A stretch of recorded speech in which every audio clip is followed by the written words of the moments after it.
T'es-tu déjà demandé, malgré tous les efforts que tu fais, pourquoi est-ce que tu n'arrives pas à te lancer dans de nouveaux projets, de nouvelles aventures? Pourquoi est-ce que même quand tu commences quelque chose, tu n'arrives pas à terminer de réaliser ce projet? Eh bien, dans cette vidéo, je vais t'expliquer en 4 étapes en quoi le fait d'avoir une mentalité limitante, parce que oui, c'est ça, c'est vraiment une maladie sérieuse et dangereuse qui détruit des vies, peut gâcher tout le potentiel que tu as. Alors, si c'est la première fois que tu arrives sur cette chaîne, mon nom est Rosambila, je suis formatrice business entrepreneur. Sans plus tarder, commençons notre vidéo. En premier lieu, je suis sûre que vous avez déjà entendu parler de mindset. Le mindset, c'est quoi? C'est tout simplement l'état d'esprit que vous devez avoir en vue d'atteindre certains objectifs, en fait. Et malheureusement, tout le monde n'a pas cet état d'esprit-là. Tout le monde n'est pas avec un esprit aussi puissant qui puisse le permettre de se développer. Et même l'environnement dans lequel on est ne nous permet toujours pas d'avoir un esprit de champion. En comment se manifeste dans la mentalité limitante? Elle se manifeste principalement en 4 étapes. La première étape, c'est avoir peur d'investir en soi. Et ça, c'est un phénomène qui touche beaucoup plus les femmes africaines. Pourquoi? Parce que pendant longtemps, on leur a appris à compter énormément sur l'homme, en fait. Ce qui fait en sorte que beaucoup, même quand elle a un grand potentiel, elle n'arrive pas à compter sur elle-même. Elle se dit forcément elle va échouer. Alors, elle va prendre les plus belles années de sa vie. Elle va les consacrer à un homme en se disant, c'est sûr que si lui, il réussit, moi également, je réussirai. Sauf que ça ne se passe pas toujours comme ça, en fait. Parce que le monsieur, il a forcément d'autres rêves. Toi, tu es là, tu attends. Et le jour où ça donne... il ira chercher le type de partenaire qui correspond à son cœur. Tu vois, tu te serais sacrifié pour rien. Et ça n'arrive pas seulement aux femmes, hein. Même les hommes sont victimes de ça. Il y a des hommes qui ont investi sur les femmes, les ont envoyées faire de grandes études. Et quand celles-ci ont atteint un certain niveau social, elles se sont dit, elles méritent forcément un partenaire avec un standing plus élevé. Et ils se sont fait rejeter tout simplement. Donc, lorsque vous avez peur d'investir en vous, vous aurez toujours tendance à vouloir compter sur les autres. Ça se manifeste également chez les aînés de famille en Afrique qui sont toujours en train d'investir sur leur petit frère. Il va se dire, mais non, je me suis sacrifié pour mes petits frères. En réalité, il ne s'est pas sacrifié. C'est juste parce qu'il se disait que si lui il ne va pas forcément réussir. Alors, vaut mieux qu'il se sacrifie et les autres en récompense vont le sortir de la pauvreté, en fait. Ça, ce sont les symptômes de la mentalité limitante. Le second symptôme de la mentalité limitante, c'est le perfectionnisme. Ah oui! Je dois être parfait, ce n'est pas assez bien. Vous voyez, quand quelqu'un d'autre lance un projet, vous cherchez la petite bête sur laquelle vous accrochez pour enlever la crédibilité à cette personne. En fait, ça s'appelle le perfectionnisme et c'est malheureusement quelque chose qui touche beaucoup plus le francophone, en fait.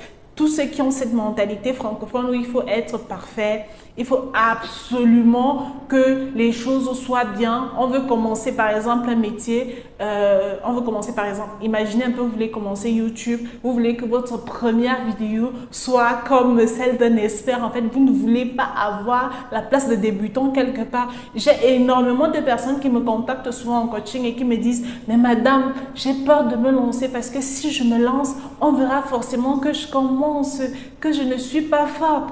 En fait, si tu n'acceptes pas d'être débutant, tu ne pourras jamais mériter la place d'expert, en fait, parce que tous les experts que tu connais aujourd'hui, ce sont des personnes qui ont appris, ce sont des personnes qui se sont lancées, en fait, qui ont commencé quelque part, qui ont accepté de se faire accompagner ou même qui se sont auto-accompagnées elles-mêmes, mais qui ont grandi. Vous voyez, grandir, en fait, c'est une notion malheureusement qui ne s'applique pas chez nous les francophones.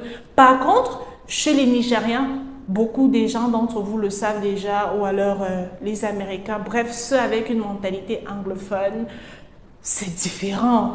Quand quelqu'un commence, la personne se lance, les autres vont l'encourager, les autres vont aimer de voir le processus, en fait. Et même c'est une personne qui te dira, ah, I'm just starting, I'm new, je suis nouveau, en fait, je vais je vais évoluer. Vous voyez un peu?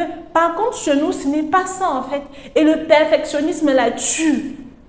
Que ce soit dans le business, tu as peur de te lancer dans le business parce que tu te dis, on verra forcément des erreurs, on dira que tu n'es pas forcément bien, peut-être que ton produit n'est pas assez bien. Pourtant, tu connais d'autres produits sur le même marché que toi qui sont moins bien que les tiens et qui se vendent mieux en fait. La troisième manifestation d'une mentalité limitante, ce sont les discours intérieurs négatifs. Malheureusement, le fait d'être trop dur envers vous-même ne va vous servir à rien. Je sais, à l'époque, on disait, mais non, tu dois être dur envers toi-même, tu dois pouvoir... Il y a une différence entre pouvoir affronter la réalité, se dire les choses de façon crue, se dire par exemple, oui, je ne travaille pas assez, je dois travailler, et se dire par exemple, je ne mérite pas d'être là, je ne suis pas assez bien. Ça, c'est deux choses complètement différentes. La première, je ne travaille pas assez, veut dire que je dois mettre plus d'efforts dans ce que je fais. Je dois pouvoir me donner encore plus si je vais atteindre un objectif. La seconde phrase, c'est plutôt une phrase dévalorisante. Elle ne pousse pas à l'action. Elle vise plutôt à dénigrer la personne lorsqu'on se dit « je ne suis pas assez ». C'est le genre de phrase qu'on ne prononce jamais et que vous devez bannir également. Ne vous dites pas « je ne mérite pas ». Qui vous a dit que vous ne méritez pas? L'une des choses que j'admire souvent chez les personnes qu'on appelle souvent les cons de la société, c'est que ce sont des personnes tellement audacieuses. Ce sont des personnes où tu te dis, mais comment est-ce que lui, il ose prétendre qu'il mérite ça? Pourtant, il n'a même pas le rang d'expert en fait. Et c'est également ce qui fait souvent en sorte que, vous voyez, les garçons pas du tout beaux du tout, qui n'ont pas de statut social assez impactant, se retrouvent avec les plus jolies filles. Pourquoi? Parce qu'ils ont le courage. Là où les gars intelligents, les gars beaux et autres vont se dire « Oh, elle est peut-être déjà en couple. Peut-être qu'elle va me refuser. » Le gars, il va foncer, il va s'en foutre. Il va foncer, il va aller dire à la fille, même si ce sont des mensonges, il va aller lui dire, écoute ma chérie, tu me plais. Tu es la plus belle fille que j'ai vue de toute ma vie. Moi, j'aimerais sortir avec toi. Et la fille se retrouvant uniquement avec ce genre de personne, qu'est-ce qu'elle va faire? Elle va accepter en fait. Éliminer le discours négatif de votre vie. Éliminez ce discours qui vise à vous montrer que vous n'êtes pas assez. Vous êtes assez. Le fait d'être né, personne, je dis personne n'a le droit de vous dire que vous n'êtes pas légitime quelque part. Du moment où vous travaillez, du moment où vous faites des efforts, en fait, où vous vous donnez à fond et puis vous continuez à évoluer, vous avez le droit d'être partout où vous souhaitez être. Vous comprenez un peu? Ça ne sert à rien de se dire « je ne mérite pas d'être riche parce que j'ai fait ceci ». Et il y a également ce qu'on appelle souvent la culpabilisation. Ça entre également dans ce discours négatif où certains membres de votre famille vont vous dire « vu que tu ne t'es pas bien comporté avec moi quand tu étais comme ceci, ça veut dire que tu ne mérites pas ceci quand tu seras grand, tu ne mérites pas le succès. » Non. Rien, je dis bien rien, peu importe ce que vous avez fait dans votre passé, rien ne doit vous empêcher de mériter le succès. Bien entendu, si vous avez fait des crimes, vous avez commis des crimes et autres et que vous devez les payer par la loi et que vous avez déjà fait ça, payez votre dû à la loi ou payez votre dû à la personne et continuez votre vie en fait. Mais rien d'autre ne doit vous faire penser qu'une personne est mieux que vous. Une personne mérite telle chose mieux que vous parce qu'on est tous des humains, on mérite ce qu'il y a de meilleur. Pour terminer, la quatrième manifestation d'une mentalité limitante, c'est le fait d'attendre toujours d'être prêt. J'attends quand j'aurai un meilleur appartement pour pouvoir faire ceci. J'attends quand je vais perdre du poids pour pouvoir me lancer. J'attends quand j'aurai de l'argent pour pouvoir commencer. J'attends quand j'aurai une meilleure situation, quand j'aurai de meilleurs appareils. Par exemple, je dis souvent aux gens que la raison pour laquelle je me suis lancée sur les réseaux sociaux, c'est parce que je me rendais compte que beaucoup de personnes autour de moi avec toujours ce discours-là où elle se disait, il faut absolument que je puisse avoir une grande caméra pour pouvoir commencer. Et moi, j'ai commencé à faire des vidéos professionnelles avec un téléphone portable.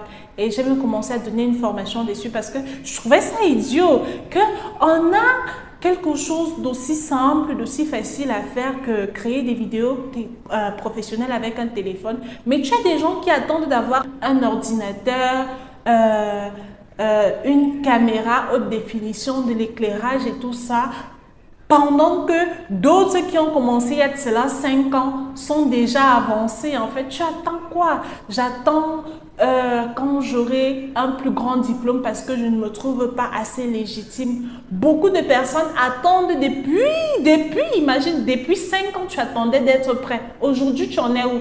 Pourtant, dans ta tête, tu te dis, j'aurais aimé commencer plus tôt. Hein. Oui, si on te demande, est-ce que tu aurais bien pu commencer plus tôt dans le domaine dans lequel tu es maintenant, tu te dirais oui. Par contre, aujourd'hui encore, tu continues à entretenir ce discours-là où tu te dis, j'attends. J'attends, mais la vie n'attend pas, le temps n'attend pas et la mort également n'attend pas. Alors, à toi de voir, soit tu passes à l'action maintenant, ou alors tu vas subir les conséquences du regret. Et ça, c'est pire, hein? Ça pèse en fait. Ce sont les choses les plus difficiles à supporter dans sa vieillesse en fait. J'espère vraiment que cette vidéo vous a plu. Si vous avez d'autres conseils ou d'autres participations à donner, ce sera en commentaire. J'espère énormément que ceci vous a aidé et va vous permettre de passer à l'action, d'arrêter d'attendre que les choses soient bonnes pour pouvoir vous lancer. On se retrouve dans la prochaine vidéo. C'était Rosa Bila. Prenez soin de vous. Bye bye.